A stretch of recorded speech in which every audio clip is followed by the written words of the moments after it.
Hey guys, Pastor Quinn here with your weekly word to help you prepare to teach. This week we are in Genesis 4. I'm going to give you a brief recap over some key points from the previous 2 weeks that are going to be important this week.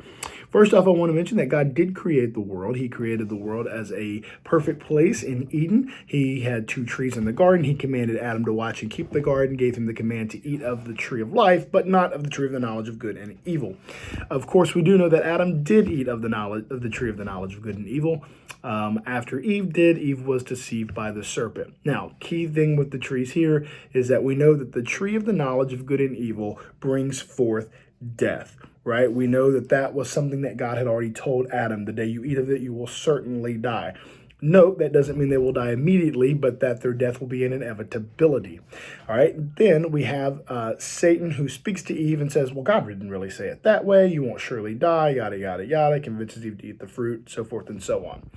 When we left our story last week, they had just been banished from the garden, and now they are elsewhere in the world. They are somewhere in the east. We see that whenever the sin took place, he was in a perfect situation. The sin took place, and God took him out of the garden, and Adam and Eve went east from the garden. Okay, that's important because we'll see how that's mimicked in Cain's life as well. Now, they had Cain and Abel. This is the first family, and we're going to zoom in on what happens with Cain and Abel. Now, these 2 men, one was a sheep herder or shepherd, one was a farmer of some kind. So Cain produced crops, and Abel produced sheep. Now, we know that Cain had his work cut out for him because we know that the ground was no longer just freely giving food. That was part of the curse on the ground that God had pronounced in Genesis 3. So we have Cain and Abel. Now, we can assume that they have some knowledge of worship of the Lord because they both offer a sacrifice to him. We know that God accepts Abel's, but not Cain's. Cain then proceeds to kill Abel. He lies about killing Abel, and then we see that Cain is banished. So I want to kind of break all these down. There's a few things I want you to see happening here. 3 things I'm going to mention to the kids. I want to mention to you guys as well. Number 1, we're going to see that sin starts in our heart. Number 2, sin causes more sin. And number 3, sin always has consequences. Now, we're going to start with sin starting in our heart. Now, this is really interesting.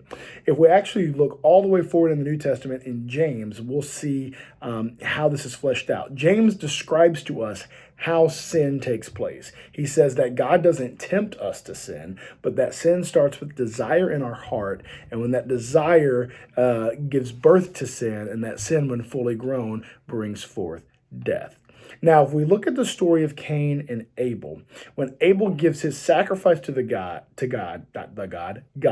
when he gives his sacrifice to God, God accepts it because Abel's heart was in the right place. He did it in order to just worship God, whereas Cain was doing it perhaps out of obligation, perhaps out of some kind of a duty. We're not really sure, but we do know that Cain's heart obviously was not in the sacrificial offering in the way that it should have been. It was probably more for personal gain, or more because he felt like he had to do it. It was obligatory instead of being an act of worship. Okay, so when Cain's offering is not accepted, we see that Cain is immediately jealous. He is angry, jealous, and despondent.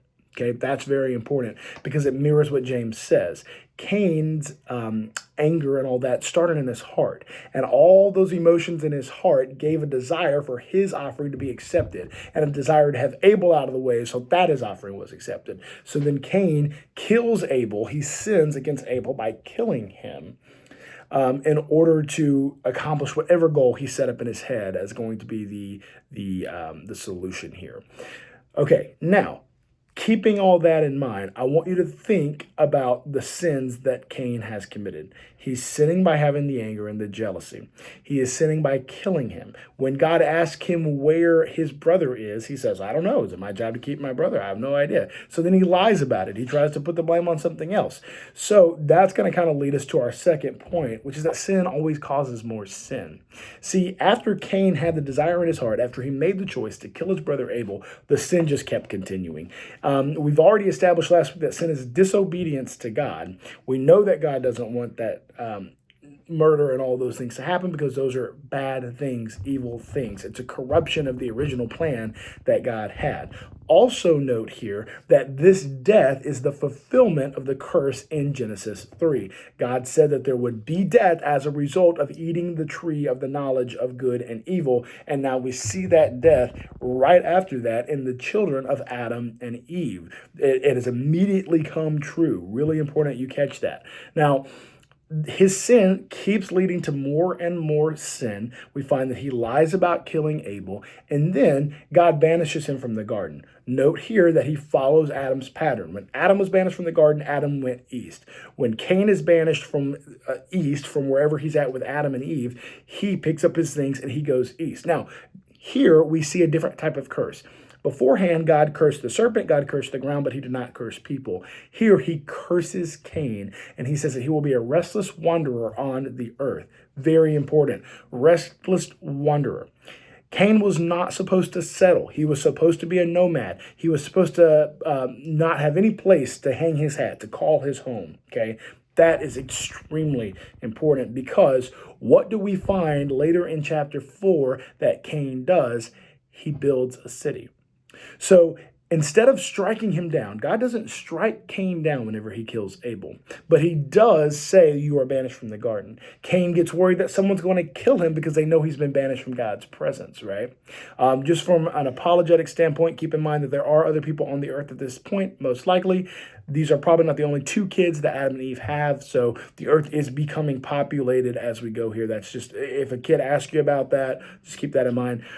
So God doesn't strike Cain down, but he does say that Cain's going to be a restless wanderer. Cain says, well, somebody might find me, somebody might kill me, so God places some kind of mark on Cain so that that doesn't happen. So we can clearly see God's grace here, clearly. He didn't kill Cain. It wasn't eye for eye. He didn't kill Cain for killing Abel. God is showing Cain grace, and Cain repays that with disobedience. That's another key point.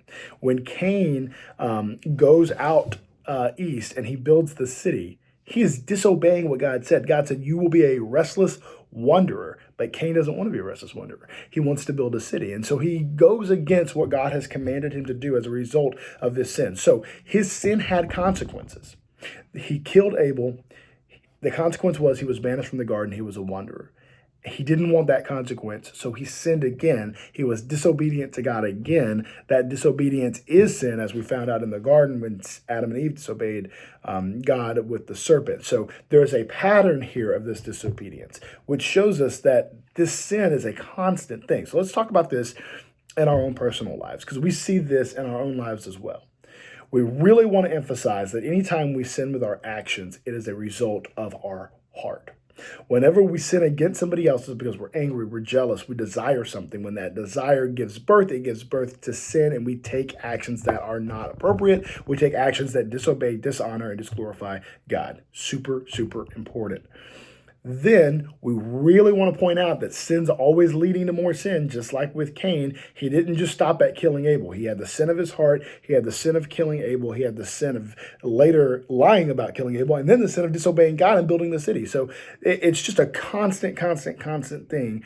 And then we even see like this vengefulness of wanting to kill people. Like, you know, if Cain dies, he says, may I be avenged 7 times. And then later we see that with Lamech. And there's just this vengefulness, this desire for revenge that comes out of all of this. It spirals out of control. All this is coming from the desire of Cain's heart to have his offering accepted over Abel's. Really key point there. Finally, we just want to mention that sin always has consequences. You might not see them immediately, but you will see them because sin always has consequences.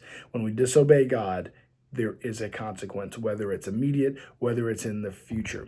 This is a great opportunity in your classrooms to really discuss sin with your kids. There's going to be some questions here. You're going to have kids give you some real world examples. Oh, well, is this sin? Oh, well, is this sin? I encourage you to not give them the answer, but to help them find the answer instead of saying, yes, this is, or no, it isn't. Ask them, do you think that breaks any of God's rules? Do you think that disobeys God? Perhaps you might be able to even find some scripture references for that. You can look at the You can look at the Ten Commandments, or you can even look at Jesus' teaching when he explains the Ten Commandments. And he says in Matthew that basically there are only two commandments, to love God and to love neighbor. And if you do these, all the Ten Commandments are fulfilled, right? And anytime you are not loving somebody, that is where sin comes from. So that's a really key thing. We want the kids to know that we are called to love people. We are not called to harm them in any way. We are called to love God and to love others. That is what we are called to do. That is what we are created to do. And in doing so, we actually can glorify God. And when we don't do it, those are times when we are disobedient to God, and those disobediences are sin in the Lord's eyes. So I know that's a lot to cover. Again, the primary thing that we're trying to teach here is sin and what sin does. The story of Cain and Abel is a great picture of sin in our life. That's the key point. When we talk about this with your, especially your 8, 9, 10, and 11-year-olds, we want them to start seeing that the stories in the Bible are pictures of our life now. We want them to see that the things in the Bible are not old things that happened then, but it's different now. They show us what it is now. Ecclesiastes tells us there's nothing new under the sun.